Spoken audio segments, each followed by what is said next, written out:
Well, we are remembering Epiphany today, and it actually makes me think one of my favorite high school memories is going to my friend John's house to look at the stars.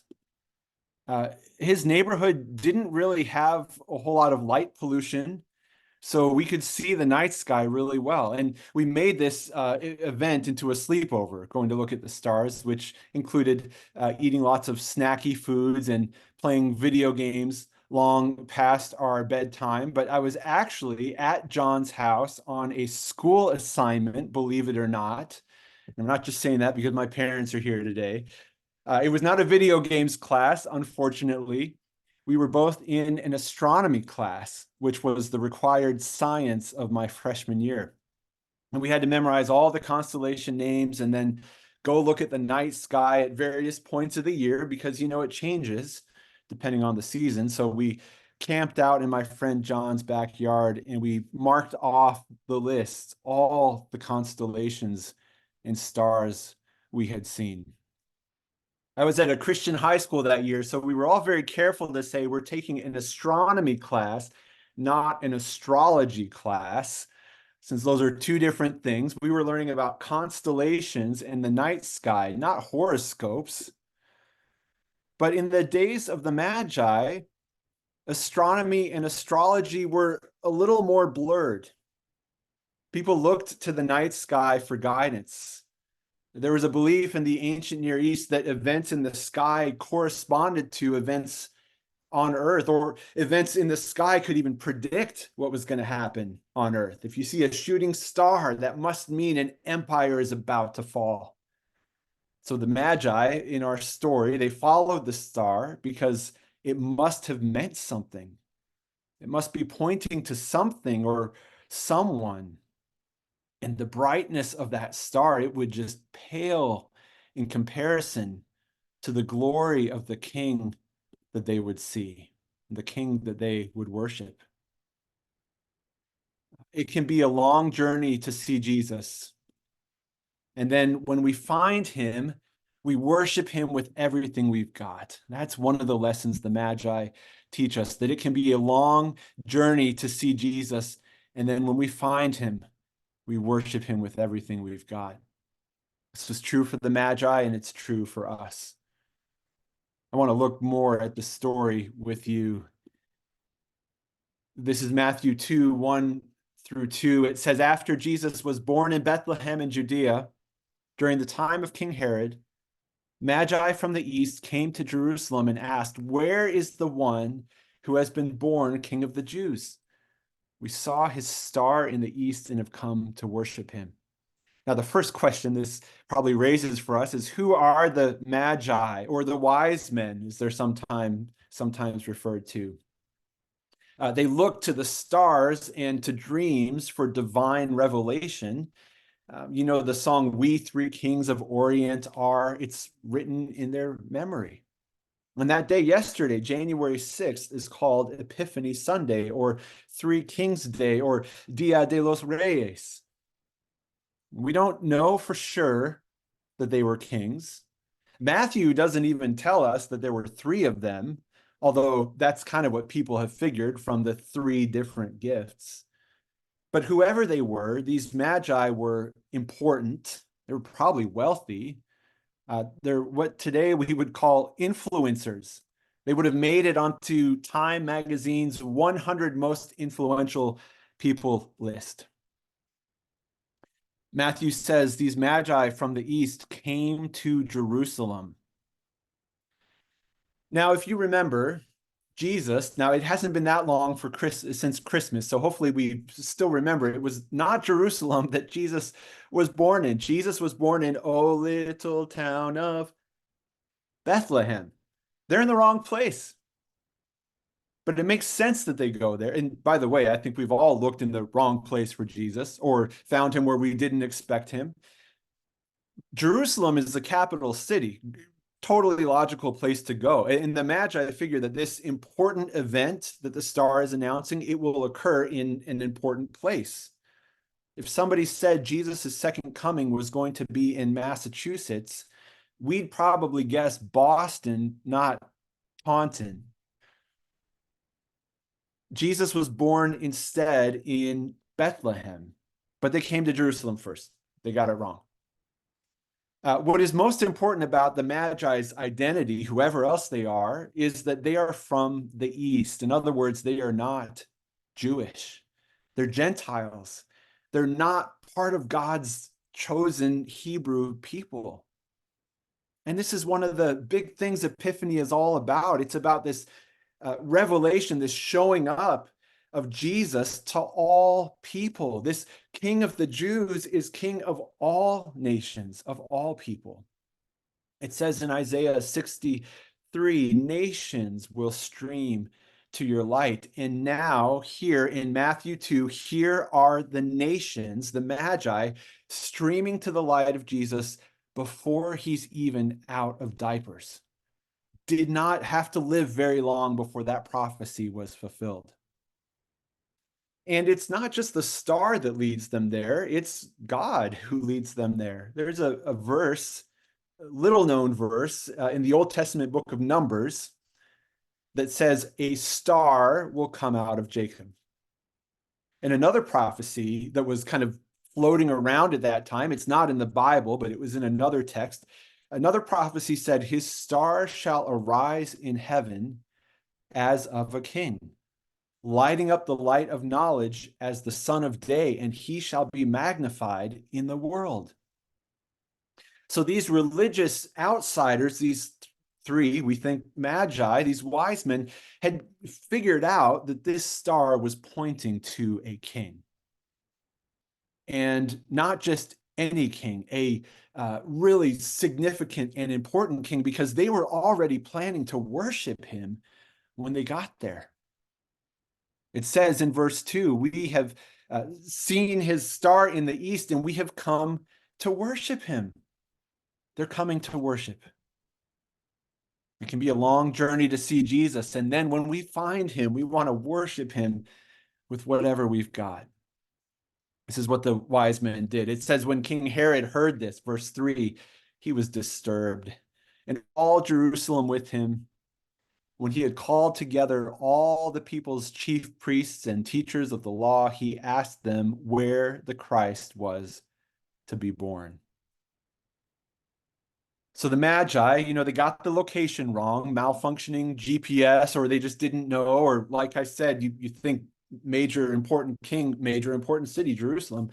King Herod asks where the Christ child is to be born, but he should know this.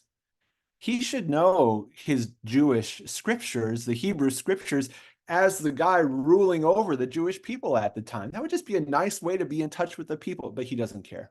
He doesn't care about the people, definitely doesn't care about Jesus. He doesn't know, he has to ask. So he asks the religious leaders who, of course, chapter and verse, they know the answer.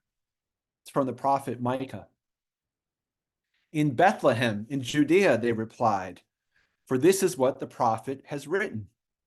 But you, Bethlehem, in the land of Judah, are by no means least among the rulers of Judah, for out of you will come a ruler who will be the shepherd of my people Israel. So the Magi saw the star, but they didn't know the prophecy, so they went to the wrong city, Jerusalem, instead of Bethlehem. The religious leaders, they quote chapter and verse without batting an eye. They know this verse by heart. Somehow in the story, they don't drop everything and go to Bethlehem. Well, now the story picks up. Herod calls the Magi secretly, it says. He finds out from them the exact time the star had appeared. And so he sent them to Bethlehem. So now they're going to the right place. God is using an evil ruler to guide people to the right place. He sent them to Bethlehem and said, go and make a careful search for the child. As soon as you find him, report him to me so that I too may go and worship him.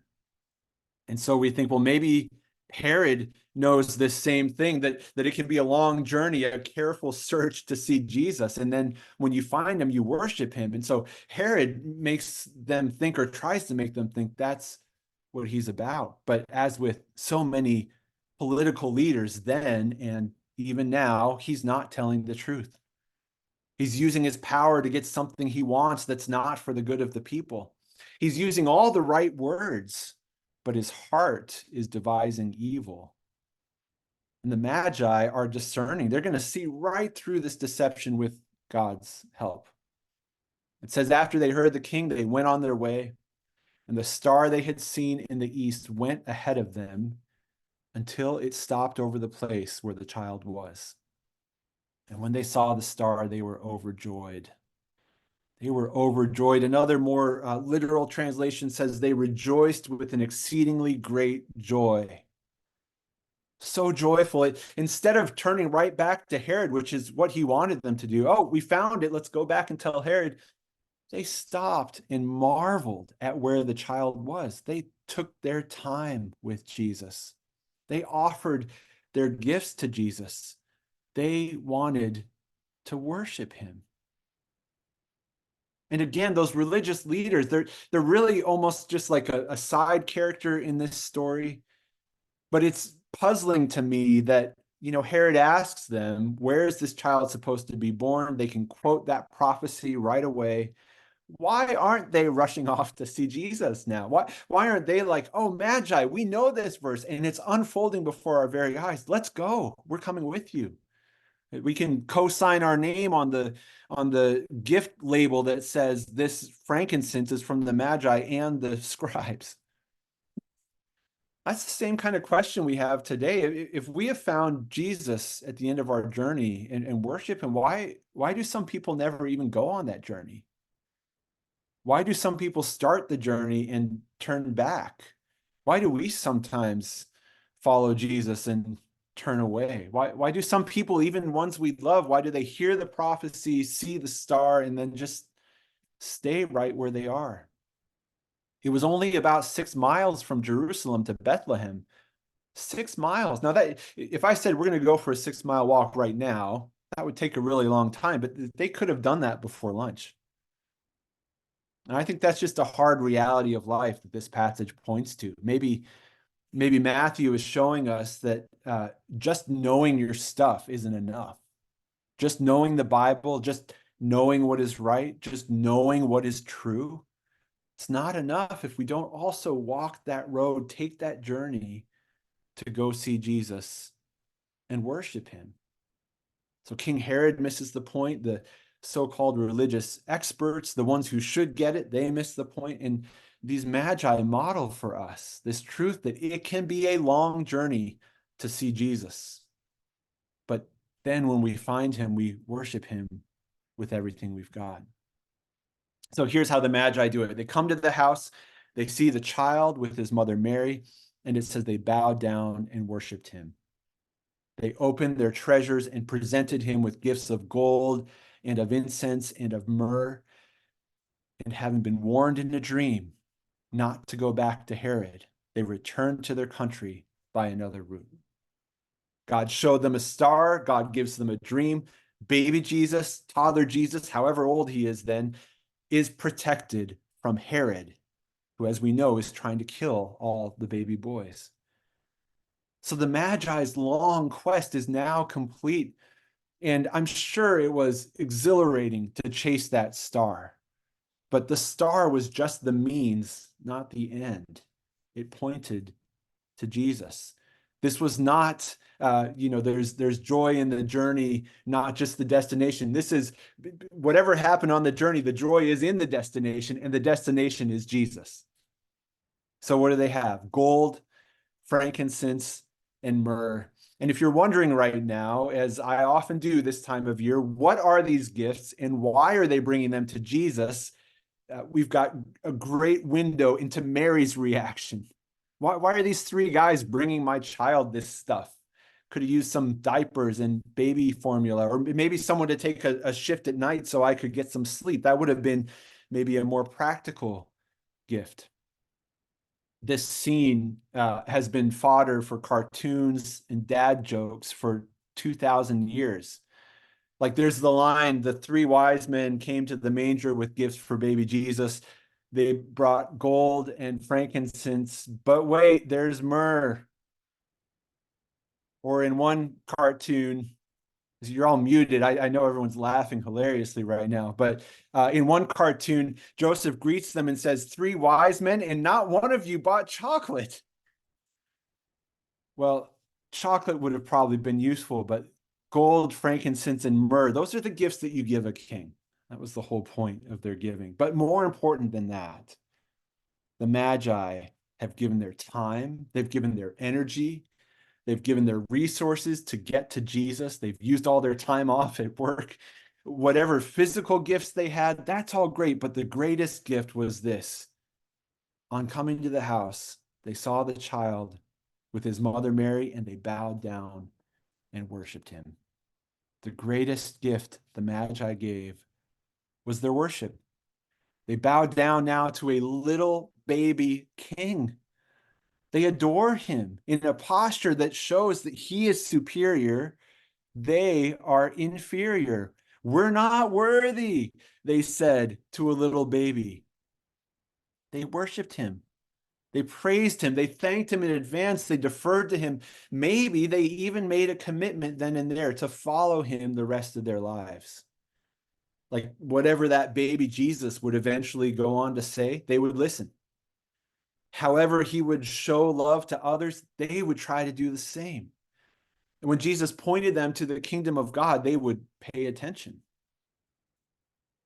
It can be a long journey to see Jesus. We know this. We've been on a long journey, or we're on a long journey right now.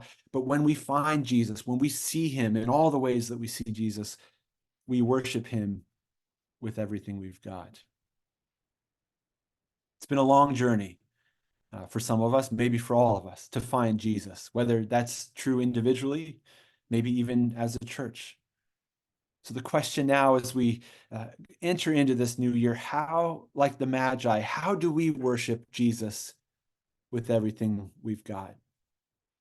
And I want to allow the words of this hymn to help us think about that question prayerfully. When we find him, we worship him with everything we've got. What do I have that I can offer Jesus?